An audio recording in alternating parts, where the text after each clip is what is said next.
Como um incêndio em Londres deu início a um mercado de tragédias e a uma rinha de bombeiros?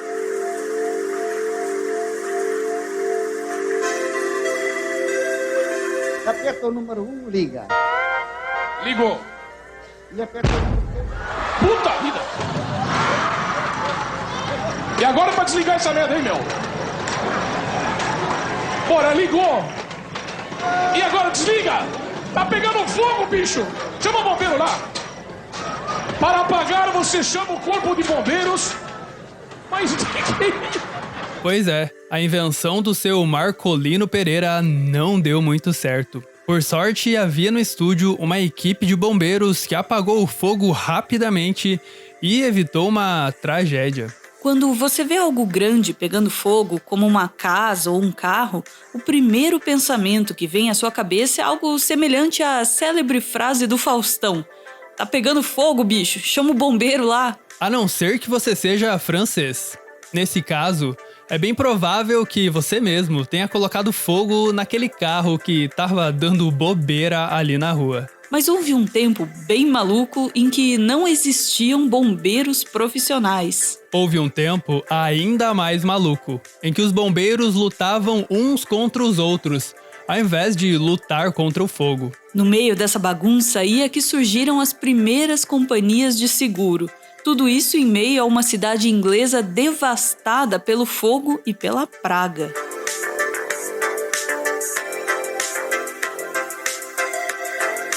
A peste negra foi a mais terrível pandemia da história da humanidade. Causada pela bactéria Yersinia pestis, a peste negra aterrorizou a humanidade por 3 vezes. A primeira delas ocorreu no século VI e é conhecida como a Peste de Justiniano, porque ocorreu durante o reinado do imperador bizantino Justiniano I.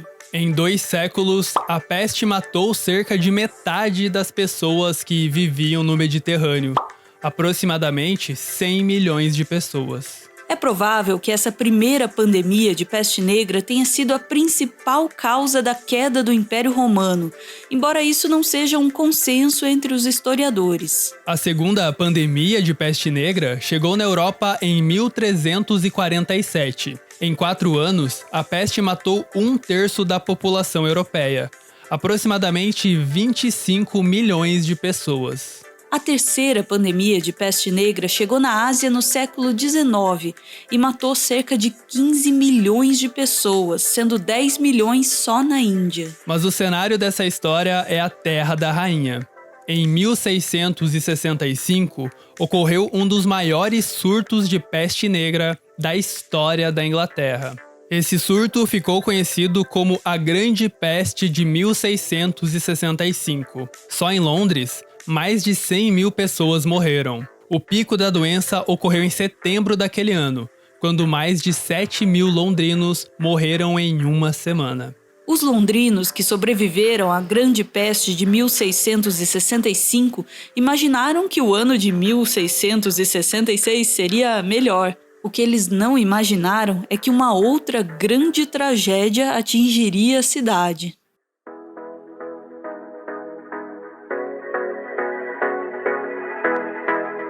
Na madrugada do dia 2 de setembro de 1666, começou um incêndio em uma padaria de Londres. Como as casas daquela época eram todas feitas de madeira, era comum que elas pegassem fogo com certa frequência. O fogo na padaria parecia mais um incêndio comum que logo seria controlado, tanto que o prefeito de Londres acordou, viu o incêndio, disse que o fogo poderia ser apagado se uma roda de mulheres urinasse nas chamas e voltou a dormir sem mais preocupações. Naquela época não existiam bombeiros profissionais. Como os incêndios aconteciam com certa frequência na cidade, baldes de água eram guardados em igrejas e os próprios cidadãos tinham que conter o fogo. Mas o incêndio que começou na padaria não era um incêndio qualquer.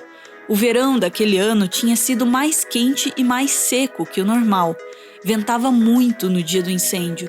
Como as ruas eram estreitas e as casas de madeira ficavam muito próximas umas das outras, logo o fogo se espalhou e tomou proporções gigantescas. Mesmo vendo a cidade queimando diante dos olhos, O prefeito de Londres se recusou a fazer alguma coisa. Sugeriram para ele derrubar as casas que estavam no caminho do fogo, para evitar que ele se espalhasse ainda mais. Mas o prefeito não deu autorização, porque ele não queria arcar com os custos da reconstrução das casas derrubadas. Quando o prefeito deu autorização para derrubar as casas, já era tarde. O incêndio durou 4 dias e destruiu mais de 13.000 casas, deixando cerca de 100.000 pessoas desabrigadas. Esse evento é conhecido como o Grande Incêndio de Londres. Enquanto os desabrigados viram o incêndio como uma tragédia, os cristãos viram o fogo como uma bênção divina.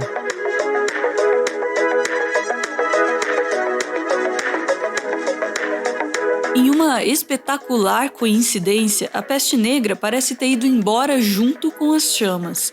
Na época, os londrinos acreditaram que o fogo tinha sido enviado por Deus para purificar a cidade da peste. O incêndio teria supostamente acabado com os ratos e pulgas de Londres que espalhavam a peste, e queimado as casas velhas, que eram um criadouro para a doença. Embora essa seja uma explicação atraente, o fim da peste negra coincidir com um grande incêndio de Londres não passa mesmo de uma mera coincidência. A peste negra estava concentrada principalmente nas regiões periféricas da cidade. Já o incêndio destruiu a parte central de Londres, que era a menos afetada pela doença. Paris e Amsterdã também se livraram da peste negra no mesmo período, mesmo não tendo ocorrido nenhum incêndio nessas cidades. Ainda não se sabe exatamente o que levou ao fim da peste negra em Londres.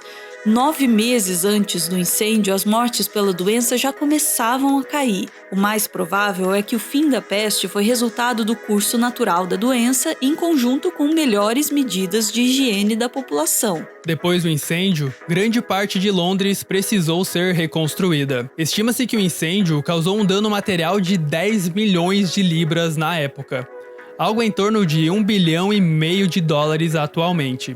Das cinzas de uma cidade devastada pelo fogo e pela peste, surgiu uma ideia de como ganhar dinheiro com tragédias.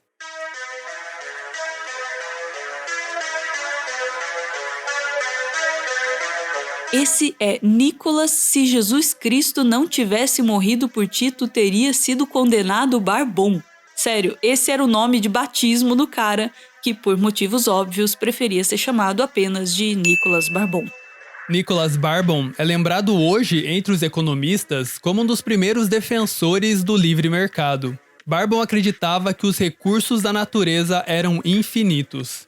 Logo, não deveria haver limites para o mercado. Na sua obra mais famosa, intitulada Discurso sobre o Comércio, Barbon escreveu: "Os produtos nativos de cada país são as riquezas do país e são perpétuos e nunca serão consumidos. Animais da terra, aves do céu e peixes do mar aumentam naturalmente. Todo ano há nova primavera e novo outono, produzindo um novo estoque de plantas e frutas. E os minerais da terra são inexauríveis. E se o estoque natural é infinito, o estoque artificial feito do natural há de ser infinito." Barbon foi um dos primeiros a perceber que era possível lucrar com tragédias. Primeiro, ele ganhou um bom dinheiro reconstruindo casas consumidas pelo grande incêndio de Londres. Barbon era tipo o Amoedo inglês do século XVII. Barbon reclamava bastante dos impostos sobre os negócios da construtora dele. Ele dizia que se os impostos não fossem reduzidos, faltariam casas para as pessoas. Um tempo depois, Barbon criou a primeira companhia de seguros patrimoniais que se tem registro. A seguradora se chamava Fire Office e oferecia um seguro residencial contra incêndios. Você pode imaginar o sucesso de uma seguradora contra incêndios numa cidade devastada pelo fogo. Logo, surgiram várias outras seguradoras. Cada seguradora tinha os próprios bombeiros. As casas dos contratantes tinham placas de metal com as marcas da seguradora contratada, para que os bombeiros soubessem exatamente qual casa eles deveriam salvar num incêndio. Por exemplo, as casas incendiadas que tinham essa placa de metal eram salvas pelos bombeiros da Sand Fire Office. Já as casas incendiadas que tinham essa outra placa ficavam sob responsabilidade dos bombeiros da Hand in Hand Fire Office. Sempre que alguma parte de Londres pegava fogo, os bombeiros particulares entravam em ação. Bombeiros de seguradoras diferentes brigavam por espaço e por água. Muitas vezes o inimigo dos bombeiros não era o fogo, mas os bombeiros de outra seguradora. Os bombeiros começaram a brigar entre eles, uma verdadeira rinha de bombeiro. A situação começou a ficar tão caótica que as autoridades foram obrigadas a criar multas para essas situações. A multa era de aproximadamente 30 libras por agredir o bombeiro rival e 15 libras por jogar água no amiguinho. Levou um tempo até as autoridades perceberem que era mais eficiente se todos os bombeiros trabalhassem juntos. Em 1833 foi criado o Estabelecimento de Bombeiros de Londres, uma brigada de incêndios formada pela união de 10 seguradoras. Só aí os bombeiros pararam de jogar água nos amiguinhos e passaram a jogar água só no fogo mesmo.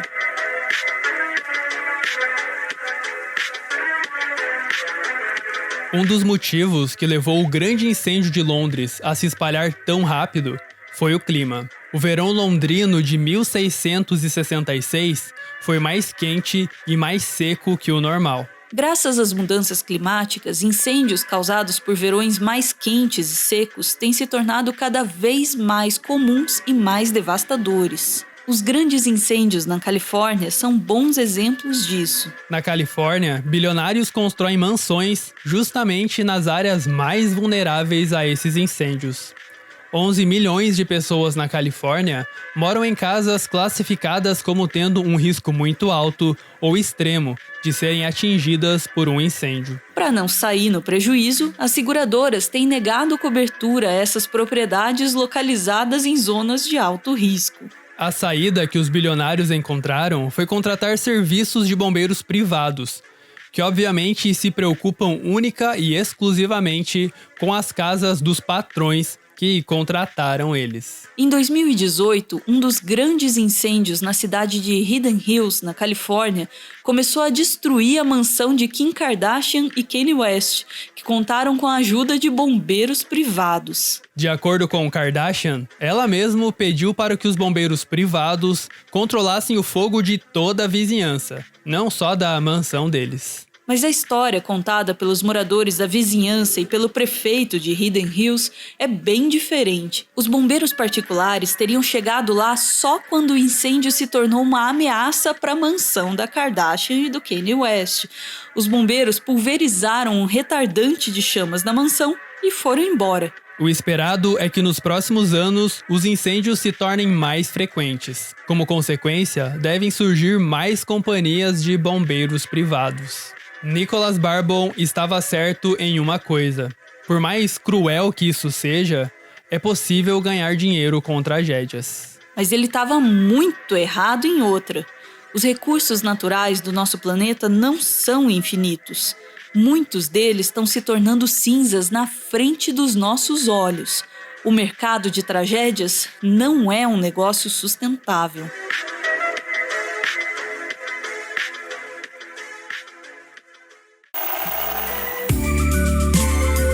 Esse aí é o Everton. Ele é mestre em Biologia Evolutiva e ele faz um doutorado em Ecologia na Universidade Federal do Paraná. Ah, e ele é fã do Carl Sagan, mas aí também, quem não é? O Everton é o responsável pela pesquisa e pelo roteiro do Meteoro.exp, o nosso quadro de biologia que você acabou de ver. E o Everton também tá lá no Twitter com mais conteúdo sobre biologia, geralmente agregado na hashtag BiothreadBR, que tá aparecendo aí na tela. Eu ouvi dizer que o Everton fica feliz compartilhando um pouco do que ele conhece com vocês. Então, vocês podem colar lá no Twitter, se vocês quiserem.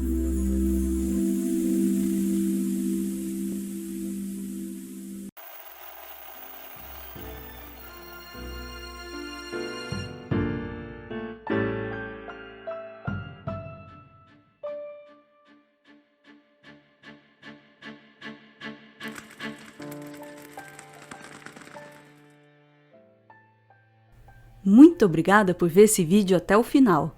O Meteoro é mantido graças a uma campanha de financiamento coletivo.